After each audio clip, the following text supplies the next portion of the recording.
খবরে আমরা এই মুহূর্তে নজর রাখবো পার্ক স্ট্রিট গণধর্ষণ কাণ্ডের মূল অভিযুক্ত কাদের তাকে গ্রেফতার করে পুলিশ। দিল্লি থেকে তাকে গ্রেফতার করে এমনই খবর পাওয়া যাচ্ছে। টেলিফোনে আমাদের সঙ্গে রয়েছেন আমাদের প্রতিনিধি বিক্রম দাস। বিক্রম, কি জানা যাচ্ছে? দেখো, পাকিস্তানের মূল অভিযুক্ত কাদের খান এবং তার সঙ্গে অপর এক অভিযুক্ত যে ফেরাজ ছিল আলী, এই দুজনকে কিন্তু পুলিশ গ্রেফতার করেছে। দিল্লি থেকে তাকে গ্রেফতার করা হয়েছে। কলকাতা পুলিশের গোয়েন্দা বিভাগ এবং পাকস্ট্রিট থানার পুলিশ গোপন সূত্রে খবর পায় যে কাদের এবং তার সঙ্গে আলী তারা গা ঢাকা দিয়েছে দিল্লিতে।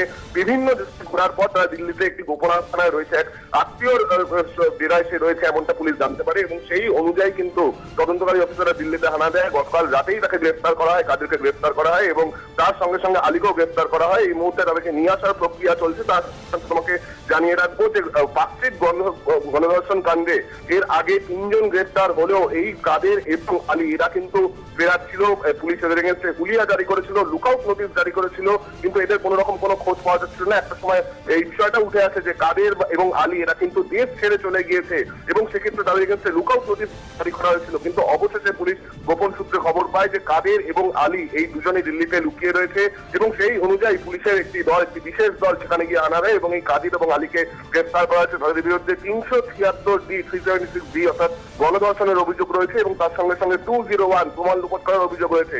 আমরা জানি পাকস্ট্রিট কাণ্ডে এই কাণ্ডে কিন্তু ইতিমধ্যেই কনভিকশন হয়ে গেছে, কারণ সাজা ঘোষণা হয়ে গেছে। সেক্ষেত্রে কিন্তু যারা এর আগে গ্রেফতার হয়েছিল তাদেরকে ভারতীয় দণ্ডবিধি অনুযায়ী তাদেরকে সাজা ঘোষণা করা হয়েছে। কিন্তু সেক্ষেত্রে মূল অভিযুক্ত কাদের খান সে কিন্তু ফেরাচ্ছিল, তার সঙ্গে অপর এক সহযোগী যে অভিযুক্ত আলী সেও কিন্তু ফেরাচ্ছিল। এই দুজনের ক্ষেত্রে কিন্তু একই এমনটাই মনে করা হচ্ছে এবং সেক্ষেত্রে যেহেতু এই ঘটনায় যে ভিকটিম লেডি সে ভিকটিম ইতিমধ্যেই মারা গিয়েছেন, এই ট্রায়ালও কিন্তু শেষ হয়ে গেছে। সেক্ষেত্রে কাদের এবং তার সঙ্গে সঙ্গে আলী গ্রেফতার হওয়া অত্যন্ত তাৎপর্যপূর্ণ। পাকস্ট্রিট থানা এই দুজনকে গ্রেফতার করেছে এবং এদেরকে কিন্তু কলকাতা প্রক্রিয়া চলছে। বিক্রম, জানতে চাইবো যে এতদিন সে কিভাবে আত্মগোপন করেছিল দিল্লিতে, সে কোথায় গা ঢাকা দিয়েছিল, কোনো খবর কি পাওয়া যাচ্ছে? একেবারে কিন্তু এই মুহূর্তে খতিয়ে রাখা হচ্ছে, তাকে জিজ্ঞাসাবাদ করা হচ্ছে। গ্রেফতারের পর থেকেই তাকে জেরা করে পুলিশ জানার চেষ্টা করছে যে এই ঘটনা ঘটার পর সে পালিয়ে কোথায় কোথায় গিয়েছিল, কারা তাকে আশ্রয় দিয়েছিল। কারণ কলকাতা পুলিশের গোয়েন্দা বিভাগ এবং তার সঙ্গে সঙ্গে পাকস্ট্রিট থানায় তাকে তন্ন তন্ন করে বিভিন্ন জায়গায় রেড করা হয়েছিল। কাদের জন্য একাধিক রাজ্যে রেড করেছিল, কিন্তু সেখানে পুলিশ যাওয়ার আগেই কিন্তু কাদের এবং আলী এরা খবর পেয়ে যায় এবং সেখান থেকে তারা পালিয়ে যায়।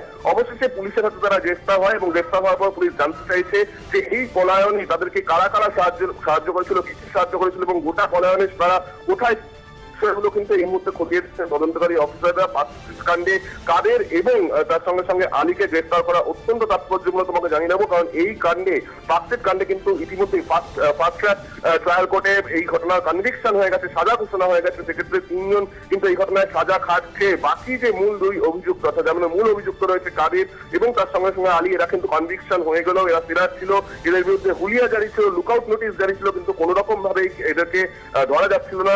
রেড কর্নার নোটিশ পর্যন্ত পুলিশ জারি করার প্রক্রিয়া শুরু করেছিল, কিন্তু সেক্ষেত্রেও কাদেরের কোনো খোঁজ পাওয়া যাচ্ছিল না। পুলিশ মনে করছিল যে কাদের হয়তো দেশ ছেড়ে পালিয়ে গিয়েছে, কিন্তু অবশ্যই পুলিশ জানতে পারলো যে কাদের দিল্লিতে এসছে এবং সেই দিল্লিতে আসার খোঁজ পাওয়ার পরেই পুলিশ সেখানে হানা দেয় এবং এই দুজনকে সেখান থেকে গ্রেফতার করা হয়। বিক্রম, এই যে দিল্লিতে কাদের আত্মগোপন করেছিল এবং তার সঙ্গে যে আলীও সেখানে ছিল, সেখানে কারা তাদেরকে সাহায্য করেছিল, এই বিষয়ে কি কোনো তথ্য পাওয়া যাচ্ছে?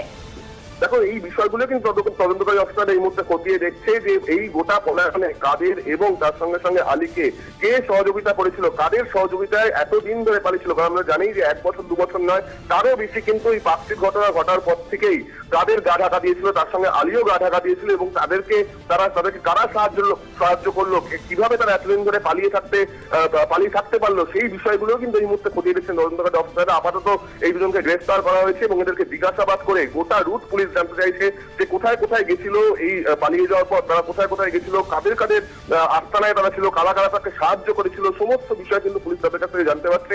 অবশ্যই সেক্ষেত্রে কাদের খানের মেডিকেল পরীক্ষা যথেষ্ট গুরুত্বপূর্ণ। দিল্লিতে ইতিমধ্যেই মেডিকেল পরীক্ষা হয়েছে এবং তাকে কলকাতায় নিয়ে এসেও কিন্তু পুলিশ তাকে জিজ্ঞাসাবাদ করবে, তাকে হেফাজতে নেওয়ার চেষ্টা করবে, কারণ যেহেতু কাদের খান এই ঘটনায় মূল অভিযুক্ত, সেক্ষেত্রে তাকে জিজ্ঞাসাবাদ করে তাকে জেরা করে কিন্তু অনেক গুরুত্বপূর্ণ তথ্য বেরিয়ে আসে, এমনটাই পুলিশ আধিকারিকরা জানাচ্ছে। বিক্রম, ঘটনার পর থেকে সে ফেরার ছিল এবং শেষ পর্যন্ত দিল্লি থেকে তাকে গ্রেফতার করা হলো, কিভাবে তাকে ট্র্যাক করা সম্ভব হলো? দেখো, যেটা আমরা জানতে পারছি যে মোবাইল ফোনের সূত্র ধরে কিন্তু কাদের খানকে গ্রেফতার করা হয়েছে এবং তার সঙ্গে সঙ্গে পুলিশের যে নিজস্ব সোর্স আছে সেই সোর্স মারফত পুলিশ জানতে পারে যে কাদের খান দিল্লিতে লুকিয়ে রয়েছে এবং সেক্ষেত্রে দিল্লি থেকে বারবার এই কাদের খানের যারা আত্মীয় স্বজন যারা ঘনিষ্ঠ ব্যক্তি তাদের সঙ্গে যোগাযোগ করা, সেই যোগাযোগ রাখাই কিন্তু কাদের খানের গাল হয়েছে এবং সেক্ষেত্রেই পুলিশ তার মোবাইল ফোন ট্র্যাক করে তার সঙ্গে সঙ্গে যাদের সঙ্গে সে যোগাযোগ করছিল সেই বিষয়টা কিন্তু ট্র্যাক করা হয় এবং ট্র্যাক করে জানা যায় যে ঘন ঘন দিল্লি থেকে কেন ফোন আসছে এই কাদের খানের পরিবারের কাছে। তখনই জানা যায় যে কাদের খান কিন্তু সেখানে লুকিয়ে রয়েছে। পুলিশ নিজস্ব যে দিল্লির সোর্স তাকে ইউজ করে দিল্লি পুলিশকে গোটা বিষয়টি ইনফর্ম করে এবং তারপরেই জানা যায় যে কাদের খান এবং আলী সেখানে লুকিয়ে রয়েছে। সেই অনুযায়ী পুলিশ সেখানে হানা দেয় এবং সেখান থেকে পুলিশ তাদেরকে গ্রেফতার করে। আপাতত যেটা জানাচ্ছে যে মোবাইল ফোনের সূত্র ধরেই কিন্তু কাদের খানকে গ্রেফতার করা হয়েছে, এমনটা পার্কস্ট্রিট থানার তরফে দাবি করা হচ্ছে। বিক্রম, যেখানে আমরা জানি যে এই মামলায় ইতিমধ্যেই সাজা ঘোষণা হয়ে গেছে, মূল অভিযুক্ত কাদেরকে গ্রেফতার করা সম্ভব হলো, সেক্ষেত্রে পরবর্তীতে কি হতে পারে? দেখো, এর পরবর্তী ক্ষেত্রে যেটা আমরা জানি যে যেহেতু এই ঘটনার চার্জশিট হয়ে গেছে, চার্জ ফ্রেম হয়ে গেছে, ট্রায়াল সম্পন্ন হওয়ার পর, বিচার প্রক্রিয়া সম্পন্ন হওয়ার পর সাজা ঘোষণা অবধি হয়ে গেছে এবং এই ঘটনায় বাকি যে 3 অভিযুক্ত রয়েছে যার মধ্যে কাদের খানের 2 ভাই রয়েছে, সেও কিন্তু এই মুহূর্তে সাজা কাটছে। সেক্ষেত্রে অত্যন্ত গুরুত্বপূর্ণ বিষয় হলো যে কাদের খান গ্রেফতার হলো তখন কিন্তু গোটা বিচার প্রক্রিয়া শেষ হয়ে গিয়েছে, গোটা ট্রায়াল প্রক্রিয়া শেষ হয়ে গিয়েছে, তারপর সে গ্রেফতার হয়েছে। সেক্ষেত্রে এবার কি ব্যবস্থা নেওয়া যায় কিন্তু কলকাতা পুলিশের আধিকারিকরা, লালবাজারের আধিকারিকরা আইনজীবীদের সঙ্গে পরামর্শ করছেন, যারা কলকাতা পুলিশের আইনজীবী রয়েছে তাদের সঙ্গে পরামর্শ করছেন এক্ষেত্রে কিভাবে কাদের খানকে আটকে রাখা যায়, কিভাবে তাকে কি প্রক্রিয়ায় তাকে বেঁধে রাখা যায় সেই বিষয়টা কিন্তু আলোচনা করা হচ্ছে। তার কারণ তোমাকে জানিয়ে রাখবো, এই ঘটনায় বাকি যে 3 অভিযুক্ত যারা গ্রেফতার হয়েছিল সেই রুমান খান সহ 3 জন কিন্তু এই মুহূর্তে রয়েছে, জেলে রয়েছে, তারা সাজা কাটছে, এই একই মামলায় তারা সাজা কাটছে। কিন্তু যেহেতু বিচার প্রক্রিয়া শেষ হয়ে গিয়েছে, সাজা ঘোষণা হয়ে গিয়েছে এবং এই ঘটনায় যে ভিকটিম লেডি, সেই ভিকটিম লেডিও কিন্তু মারা গিয়েছে, তারপর কাদের খান গ্রেফতার হয়েছে, সেক্ষেত্রে অত্যন্ত তাৎপর্যপূর্ণ বিষয় এবং পুলিশ এই মুহূর্তে চেষ্টা করছে যারা আইনজীবীদের তাদের সঙ্গে পরামর্শ করে, সরকারি আইনজীবীদের সঙ্গে পরামর্শ করে এর পরের যে প্রক্রিয়া, যে পরের ধাপ, সেই পরের ধাপে কিন্তু এগিয়ে যাওয়া। ধন্যবাদ বিক্রম।